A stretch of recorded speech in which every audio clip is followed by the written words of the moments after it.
Avant d'utiliser vidéo, il est bon d'avoir les bons repères dans Office 365. Tout d'abord, vous avez à gauche le lanceur d'applications, où vous allez voir les applications Office 365 et éventuellement les nouvelles qui sont arrivées. Toutes ces applications peuvent être modifiables.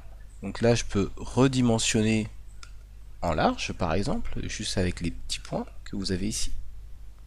Dans plus, je vais pouvoir épingler ici. Bien sûr, je peux faire l'inverse. En faisant un clic droit, là, je vais détacher de la barre de navigation. Donc toutes les applications que vous avez ici, vous pouvez les mettre sur votre barre de navigation. Par exemple, il peut être intéressant de mettre courrier. Pourquoi? Parce que si vous allez dans une autre application Office 365, par exemple Yammer, vous retrouvez toujours la possibilité de visualiser l'application que vous avez mis dans la barre supérieure. Pour revenir à la page d'accueil, vous cliquez sur Office 365 et vous revenez à la page d'accueil.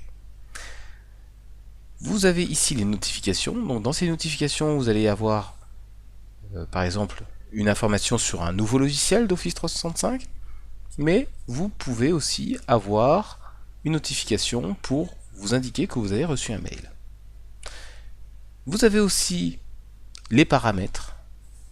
Ces paramètres vont s'adapter en fonction de l'application où vous êtes, et c'est toutes les possibilités que vous pouvez faire, par exemple là sur Office 365, la page d'accueil, la page de démarrage, est-ce qu'on va choisir autre chose que la page classique ou une autre application que vous voyez ici.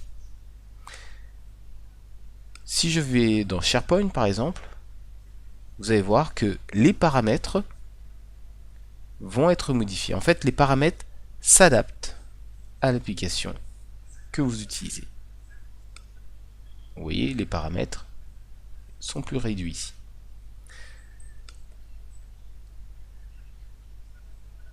Dans la page d'accueil, donc vous retrouvez vos applications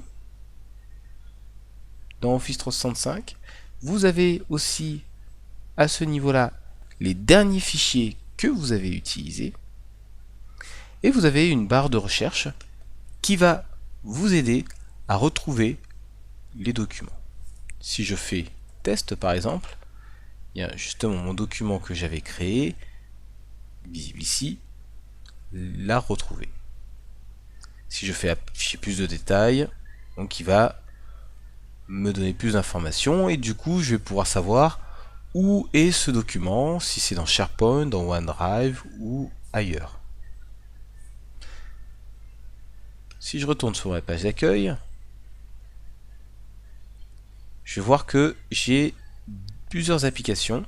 Ce qu'il faut savoir, c'est que là, je n'ai pas fait de modification particulière pour les applications. Il y a toutes les applications qu'on a par défaut. Peut-être que votre administrateur a changé quelques petites choses. Par exemple, il y a de fortes chances que vous n'ayez pas installé. En tout cas, rassurez-vous, dans ce cours, vous allez pouvoir utiliser vidéo, la version qu'il y a classiquement et donc toutes les fonctionnalités que l'on va voir sur l'utilisation, le téléchargement de vidéos, vous pourrez l'effectuer.